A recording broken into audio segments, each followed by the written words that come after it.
Zimbardo's experiment was conducted against a backdrop of civil rights activism and protest against the Vietnam War.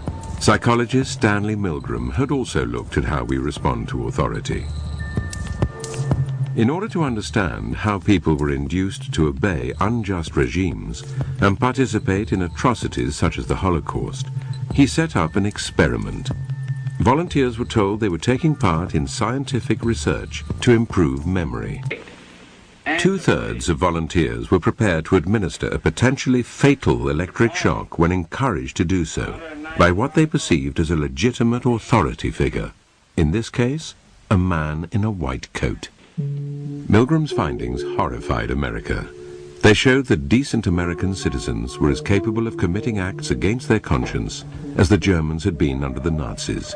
Does the situation outside of you, the institution, come to control your behavior, or does the things inside of you, your attitudes, your values, your morality, allow you to rise above a negative environment? And what it does is you can't see someone's eyes, and so that loses some of the humanness, the humanity.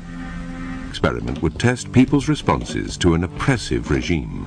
Would they accept it or act against it? And he said, I can't leave. And he's crying, and he says, I can't leave. I said, what do you mean you can't leave? He said, no, I have to go back, because I don't want them to think, that I'm a bad prisoner.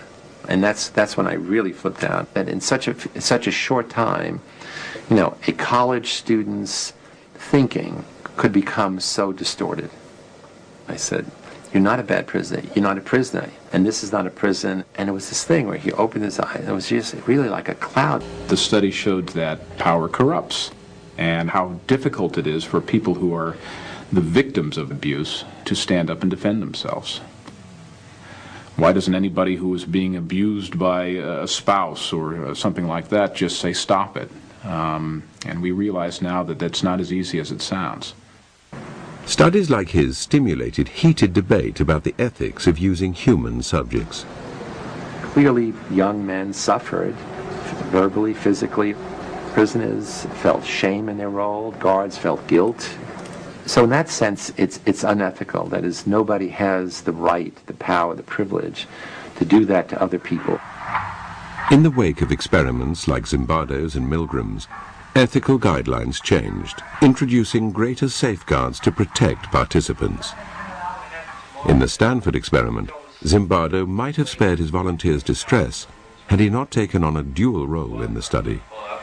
If I was going to be the prison superintendent, I should have had a colleague who was overseeing the experiment, who was in a position to stop it at any point, or I should have been the principal investigator and get somebody who was going to be the prison superintendent.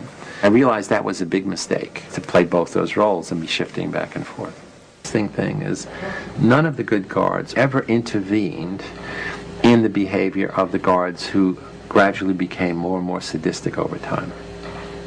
We like to think there is this core of human nature that good people can't do bad things and that good people will dominate over bad situations. In fact, one way to look at the Stanford Prison Study is that we put good people in an evil place, and we saw who won. Well, the sad message is, in this case, the evil place won over the good people.